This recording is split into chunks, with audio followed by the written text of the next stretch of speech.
तीन जो प्रिय बोले भयास, राज धर्म तन तीन कर होय वेगहीना। सचिव, यदि कोई मंत्री राजा से बात उनको प्रसन्नता करने वाली कहने लगे, जो उनके हित की वो न कहे, गुरु अपने शिष्य के हिसाब से चलने लगे और डॉक्टर अपने मरीज के हिसाब से चलने लगे, जो खाना है वो खाओ, जो जैसे रहना है वैसे रहो, पत्ते को पत्ते का ध्यान न दे, तो समझ लेना उस डॉक्टर का मरीज अति शीघ्र गोविंदाय नमो नमः। और जो मंत्री हैं, राजा को यदि गलत मंत्रणा देते हैं तो राजा का राज्य नष्ट हो जाता है, और गुरु यदि अपने शिष्य को ताड़े नहीं, डांटे नहीं, हंस करके उसकी गलतियों को टाल दें, तो ऐसे शिष्य का भी नाश हो जाता है। इसलिए महाराज कंस ने मंत्रणा का भाव भी बनाया, लेकिन इसके मन में आया नहीं, और इसने सोचा कि अब कृष्ण बलराम को मथुरा में कैसे लाया जाए। उसी समय एक मंत्री ने कहा कि प्रभु, आपकी मथुरा में एक ऐसे व्यक्ति हैं जिनका ब्रज में बड़ा सम्मान है, और उनका नाम क्या है? उनका नाम अक्रूर है।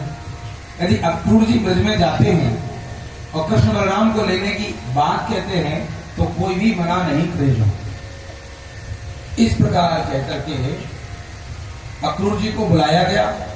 अक्रूर जी सभा में खड़े हुए। कंस ने कहा, कल प्रातःकाल होते ही तुम्हें मथुरा जाना है, कृष्ण बलराम को लेकर के आना है। उन्होंने कहा, ठीक है प्रभु, लेकिन आने का कारण क्या है, क्यों बुलाना चाहते हो? कंस ने उनको आंख दिखाई क्रोध की। तुम प्रजा हो, तुम्हें राजा से सवाल पूछने का अधिकार नहीं, इसलिए प्रातःकाल होते ही तुम मथुरा की ओर चले जाना। तुम्हारे घर के द्वार पर एक रथ सजा होगा, उस रथ पर बैठना और चले जाना। सिर्फ इतना कहना है नंद बाबा से कि कंस एक यज्ञ कर रहा है, यज्ञ में तुम दोनों को बुला रहा है और ब्रजवासियों को भी बुला रहा है, ऐसा ही कहना। अब इस प्रकार से महाराज अक्रूर जी को आदेश हुआ। अक्रूर जी महाराज तो भगवान के प्रिय भक्त थे। जैसे ही उनको पता लगा कि मुझे कल ब्रज में जाना है, वो बड़े प्रसन्न हुए। अक्रूरोपिचतां रात्रिं मधुपुर्यां महामतीं उषित्वा रथमास्थाय प्रययौ नंदगोकुलम्। रात्रि में मन ही मन विचार करते रहे, सवेरा होगा, मैं रथ पर बैठूंगा और रथ पर बैठ करके मैं सीधा वृंदावन की ओर प्रस्थान करूंगा।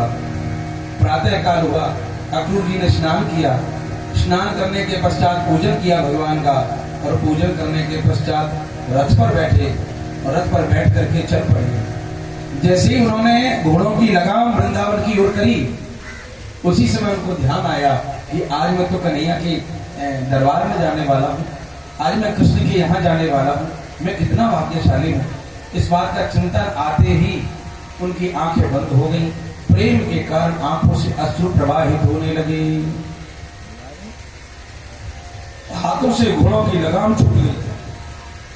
घोड़े इधर उधर रास्ता भटक करके भागने लगे। थोड़ी देर में उनकी मूर्छा खुली। जैसे ही मूर्छा खुली तो उन्होंने तुरंत घोड़ों की लगाम को हाथ में पकड़ा, घोड़ों को पुनः मार्ग पर लेकर के आए, और जैसे ही थोड़ा 1-2 किलोमीटर चले होंगे, फिर से उनको भाव का आवेश आ गया।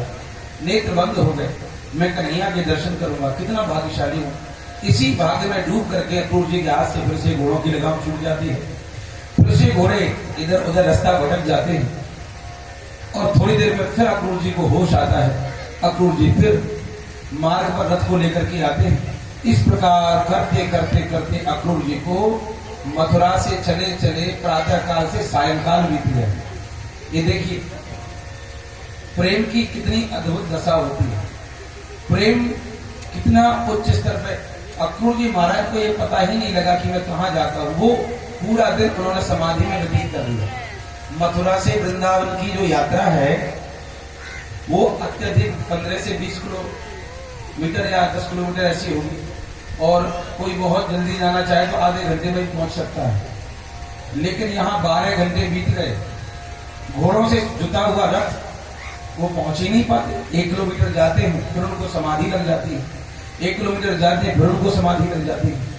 भगवान के पास जाने के कारण प्रेम का आवेश प्रकट होता है। और यही आवेश आप देखिए, जिस समय अगस्त मुनि के शिष्य तीक्ष्ण जी को पता लगा कि भगवान श्री राम मेरी कुटिया की ओर आ रहे हैं, उसी समय उनको इतना आवेश आया भगवान का स्वागत करने के लिए कि वो रास्ते में ही गिर गए प्रेम के कारण।